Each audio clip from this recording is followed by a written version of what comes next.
안녕하세요. 빌딩의 정석 여대표입니다. 건물 거래 처음 해보시면 어디서부터 하셔야 될지 막막하시잖아요. 우리나라 부동산 매매는 매수자가 계약금, 중도금, 잔금까지 전부 지급을 하는 선구조 형태로 되어 있다 보니까 아무래도 소유권을 완전히 이전받기 전까지는 매수자가 좀 불안한 위치에 놓여 있는 건 맞습니다. 그러다 보니까 매도자가 권리를 변동한다든지 신분증을 위조한다든지 이런 일들이 가장 거래 사고가 많이 나는 편인데요. 그러다 보니 거기에 대한 금전적인 온전한 피해자는 중개사와 매수자 그리고 임차사인 경우가 많습니다.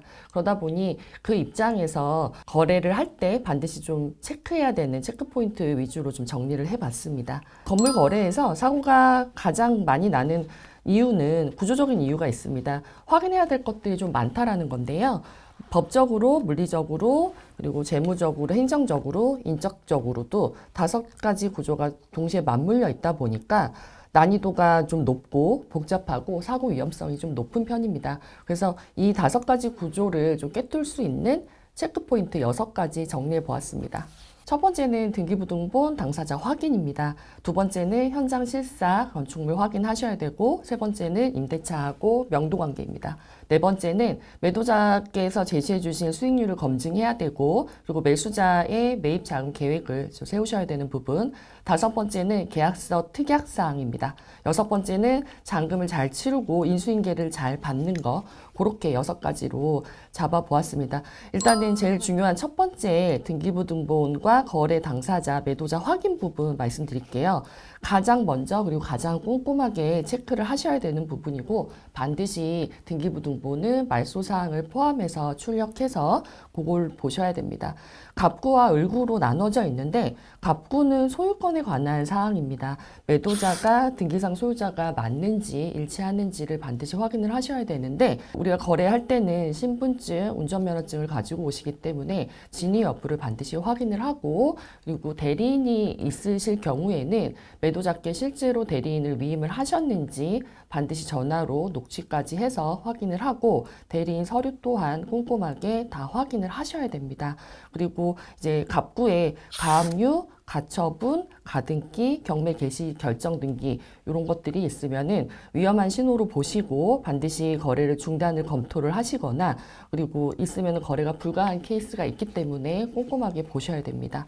그리고 이제 을구 같은 경우는 소유권 외의 권리사항입니다. 가장 문제가 되는 게 근저당 부분인데요. 우리나라 등본은 공신력이 없고 공시력만 있습니다. 그렇기 때문에 근저당이 말소되어 있는 부분도 좀 반드시 좀 체크를 하셔야 되는데요. 매도자께서 이제 근저당을 상환하지 않았는데 상환했다라는 은행 서류들을 전부 다 위조를 해서 등기소에다가 제출을 하고 이제 등기관은 그거에 대해서 상환을 했는지 그리고 서류가 명확한지 이런 것들은 검토하지 않고 즉시 접수를 해서 말소 처리를 해주십니다.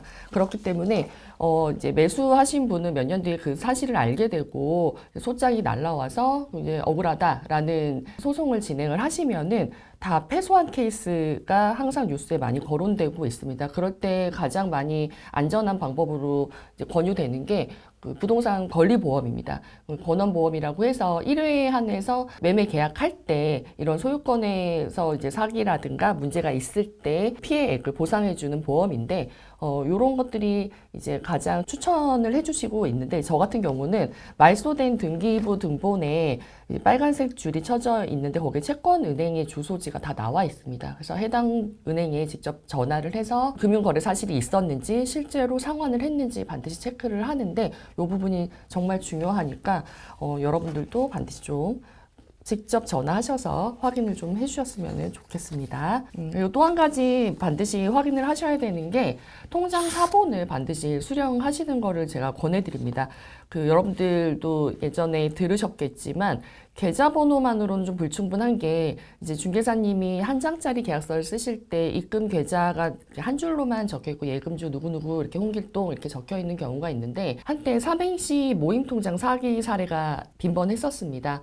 예를 들면 뭐 예금주가 홍길동이라고 생각을 하면 홍대에서 만나서 길게 놀다가 동틀 때 집에 가는 모임 이런 식으로 앞글자만 따서 은행에서 만들어주는 경우가 있기 때문에 이런 것들을 좀 조심해야 한다는 거예요. 그래서 반드시 통장 사본을 요청해서 받아보시고 입금을 하도록 하는 거를 말씀을 꼭 드리고 싶었습니다. 두 번째는 그 현장 실사와 건축물 확인입니다. 서류에 없는 내용들은 현장에 보통 있기 마련입니다. 그래서 건물 외관이라든가 내부 상태라든가 그리고 실제로 공부사항과 현실이 대조했을 때 맞는지 그 여부를 반드시 확인을 해야 됩니다. 건물 같은 경우는 외벽에 균열이 있는지 누수 흔적이 있는지 그리고 뭐 불법 건축물이 있는지 그리고 법적 주차 대수와 실제 가능 대수도 확인을 하시면 포인트가 되겠죠. 그리고 내부 상태 같은 경우는 이제 누수로 인한 곰팡이라든가 결로가 있는지 상하층 전부 다 동시에 확인하시는 게 중요하고요. 엘리베이터 노후도도 중요합니다. 교체 비용이 거의 1억 가까이 들기 때문에 이게 결국에는 나중에 매수자의 비용으로 다 전환이 되는 거라서 반드시 점검을 하셔야 되고 노후도 꼼꼼하게 보셔야 됩니다. 그래서 위반 건축물이라든가 불법 용도 변경이 없었는지 저 같은 경우는 건축사를 대동을 해서 현장을 보는 경우도 있지만 모를 경우에는 민원을 넣어서 오히려 조사를 해달라고 신청을 하는 경우도 있습니다. 이제 너무 노후된 건물 같은 경우는 그렇게 좀 확인을 하는 편이니까 이 체크 포인트 두 번째가 중요한 이유가 나중에 저희가 매매 계약서 작성을 할 때 특약에서 하자 담보에 대한 범위를 어디까지 정할지 그리고 결국에는 잔금 이후에 매수자의 비용으로 다 전가되는 부분이라서 꼼꼼하게 체크를 좀 하셔야 됩니다. 세 번째는 임대차 현황과 명도 부분입니다. 임대차를 승계를 하시는 경우에는 매도자께 제공받은 임대차 계약서 전체에 대한 내용이 실제와 맞는지 반드시 확인을 하셔야 됩니다. 보증금, 월세, 관리비, 계약기간, 그리고 갱신권을 사용을 했는지 여부, 그리고 임차인 명의도 중요한데 주택을 거래하는 경우에는 임차사가 법인인 경우에 단순히 승계를 하겠다라고 매수자와 매도자가 약속을 했더라도 법인 임차인 경우에는 그 임차사의 동의가 반드시 필요합니다. 그렇지 않으면 면책적으로 채무 인수가 되기 때문에 이 부분은 좀 중요하고요. 그리고 매도자가 제시해 주신 수익률도 맞는지 반드시 점검하셔야 됩니다. 그리고 돌발적으로 퇴거하는 상황도 있을 수 있기 때문에 공실이 될 예정인지 언제 이제 만료가 돼서 나가는지 이런 것도 체크를 반드시 하셔야 됩니다. 그리고 매도자가 아니라 매수자가 명도를 해야 되는 케이스 그럴 때는 아무래도 그 정보에 대한 비대칭이 좀 있다 보니까 더 꼼꼼하게 보셔야 되는데 명도 주체에 대해서 반드시 계약서에 명기를 해야 되기 때문에 누가 책임인지 이런 거 좀 분명히 하셔야 되고 만약에 대행을 하게 된다라고 하면은 대행 서류도 반드시 좀 꼼꼼하게 체크를 하셔야 됩니다. 그래서 이제 매수자가 명도를 하시게 될 경우에 저희가 대행을 드린 경우가 꽤 많았는데 제가 이제 진행을 할 경우에는 명도 난이도를 파악하는 데 있어서 임차인과의 분쟁이 없었는지 그리고 인허가라든가 주변 주민들과의 갈등 여부까지도 전 좀 체크를 하고 있는데 그런 것들은 이제 구청 건축가라든가 그리고 주민센터를 통해서 민원이 온 적이 있는지를 여부를 확인을 할 수가 있습니다. 그리고 네 번째는 금융실사입니다. 매도자께 전달받은 수익률이 실제로 맞는지 검증을 하고 그다음에 매수자께서는 그걸 바탕으로 매입 자금 계획을 세우시는데 표면 수익률이 5%라고 하더라도 실제로 봤더니 건물 유지 관리비나 고정비가 너무 과도하게 책정이 돼 있는 경우나 아니면 생각보다 공실이 오랫동안 지속이 되었던 경우 그런 비용들을 다 마이너스를 시켜보면 실질 수익률이 2%대에 되어 있는 경우도 있습니다. 해서 분석을 반드시 하셔야 되고 그리고 매수자께서는 매입 자금 계획을 세울 때 자기 자본이나 대출 가능 금액 규모 이런 것도 반드시 확인을 좀 하시고 그리고 금리가 변동됐을 때 내가 그 리스크를 감내할 수 있는지 취득세 나가는 부대 비용 이런 것들까지 전부 다 포함해서 꼼꼼하게 계획을 하시는 거를 권해드리고 저희가 전부 다 도와드리고 있습니다. 그리고 잔금 때 혹시나 대출이 미승인이 나거나 자금이 부족하지 않은지 미리 좀 예방할 수 있게 은행 소급 이상은 저희가 또 알려드리기도 하고 반드시 비교해서 필수적으로 좀 체크를 하셔야 됩니다. 다섯 번째는 매매 계약서 특약사항입니다. 중개 대상물에 따라서 계약서의 특약사항은 굉장히 다양하고 저희가 케이스가 굉장히 많기 때문에 그걸 다 말씀드릴 수는 없지만 반드시 들어가야 되는 특약사항 한 6가지를 꼽아봤는데요. 첫 번째는 잔금일까지 근저당과 압류, 가압류를 전부 말소를 시켜야 된다라는 내용입니다. 빠지게 되면은 매수자께서 담보 그대로 승계를 해야 되는 위험성이 있습니다.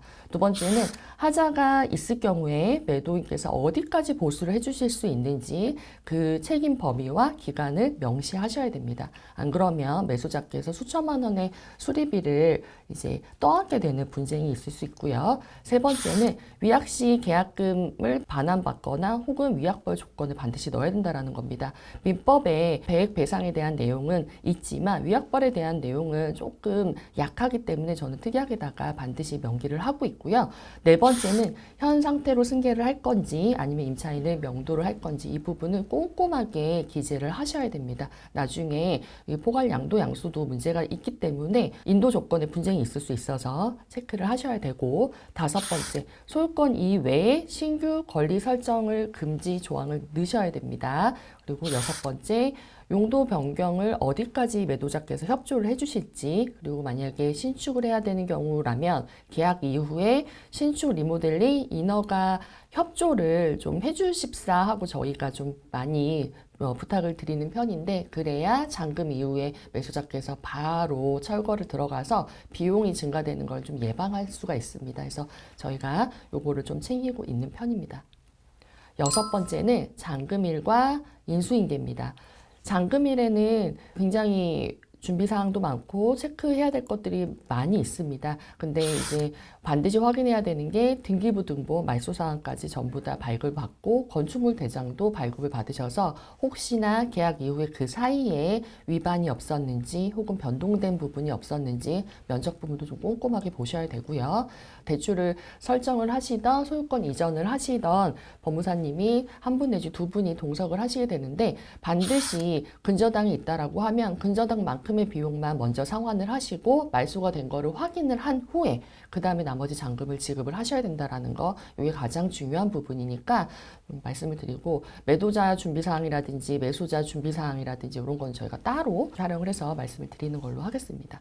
그리고 또 중요한 게 인수인계 세부 항목입니다. 저희가 인수인계를 굉장히 꼼꼼하게 잘 챙기는 편인데 너무너무 많은 항목들이 있습니다. 그래서 여기서 말씀드릴 것들은 너무 대략적인 부분이기는 한데, 이것 또한 저희가 꼼꼼하게 보는 이유는 일할 계산을 해서 공과금 정산하는 거, 그리고 계약 잔금일은 매수자의 분이기 때문에 그 전날까지는 이제 매도자 거, 그 이후부터는 매수자 거였기 때문에 그런 것들도 꼼꼼하게 정산을 해드려야 분쟁이 없고요. 그리고 나중에 이게 다 기록이 남는 거고 이거를 근거해서 매수자께서 건물을 체크하실 수 있기 때문에 저희가 좀 꼼꼼하게 챙기고 있습니다. 자, 이제 실제 사례 두 가지를 보여드릴게요. 첫 번째는 매도인 법인 대표가 직접 계약이 나왔고 등기부 등본도 깨끗한 근저당이 없는 그런 겉으로는 완벽한 매물이었습니다. 네, 중도금 단계에서 계약금 지급 이후에 국세청 압류 등기가 돌연 등장을 했고, 이유는 법인세 체납 20억이 있었던 거였습니다. 그거를 이제 은행 법무사님이 중도금 전에 등기부 재확인 절차에서 포착을 하셨고 즉시 중도금과 잔금을 보류한 사례입니다. 그래서 이제 결과적으로는 계약금 반환 소송이 제기가 됐고 18개월 동안 법적 분쟁 끝에 계약금 회수하고 거래는 파기된 사례입니다. 그래서 이 사례를 보시면 국세 체납은 등기부에 즉시 반영되지 않기 때문에 국세 지방세 완납 증명서를 저는 계약 때 잔금 전에 반드시 좀 수령을 해서 확인을 하고, 그리고 특이하게 좀 관련된 내용을 명시를 하는 편입니다. 그리고 법인 매도인이 대표권이 확실히 있는지, 사실 법인 대표자가 주주가 아닌 경우도 있거든요. 그래서 실제로 주주 동의서라든지 의사회 결의서라든지 이런 것들을 반드시 계약 단계에 확인을 하고 있습니다. 그리고 등기부 등본 재확인은 필수고요. 두 번째 사례 말씀드리겠습니다. 매도인께서 제시해준 수익률이 8%였습니다. 전층 임차가 완료되어 있는 건물이었고 임대 수익률도 굉장히 좋았던 그 서류들을 이제 받고 계약을 한 케이스인데, 실제로 임차인과 직접 대면해서 면담을 하고 통장 거래 내역도 요청을 해서 확인을 해보니 실제 월세는 서류의 한 60% 수준이었고 나머지는 매도인이 보전해주고 있는 구조였습니다. 알고 봤더니 해당 몇 개 층 임차인은 매도인의 지인 법인이기도 했고 실질적으로는 잔금 이후에 계약을 해지 예정이었다는 것도 확인이 됐습니다. 그리고 이제 관계기관 민원이라든가 이행강제금을 확인을 해본 결과 건물 내에 불법 건축물이 있었고 이행강제금이 앞으로 부과될 예정이었다라는 것도 알게 되었고 매도인도 이 또한 알고 있었던 사실이었습니다. 그래서 결과적으로는 매매가를 12억 이하로 하향 조정을 해서 계약을 다시 했고요. 허위 임차인은 전원 교체하는 조건으로 그래서 계약을 재체결한 케이스입니다. 이 사례를 보면은 매도인이 제시한 수익률은 임차인과 직접 대면을 통해서 그리고 통장 거래 내역을 보면서 반드시 교차 검증을 해야 된다는 겁니다. 그리고 임차인 명의가 매도인의 법인과 혹시 관계인이 아닌지도 반드시 확인을 해야 된다는 거 요거를 좀 말씀드리고 싶습니다. 오늘 내용이 도움이 되셨다면 앞으로 건물 거래를 볼 때 완전히 다른 기준이 생기셨을 거라고 생각을 합니다. 실전에서 가장 중요한 것은 확인이 아니라 검증이라는 거를 꼭 기억하셨으면 좋겠습니다. 앞으로도 실제 도움이 되는 정보로 다시 찾아뵙겠습니다. 감사합니다.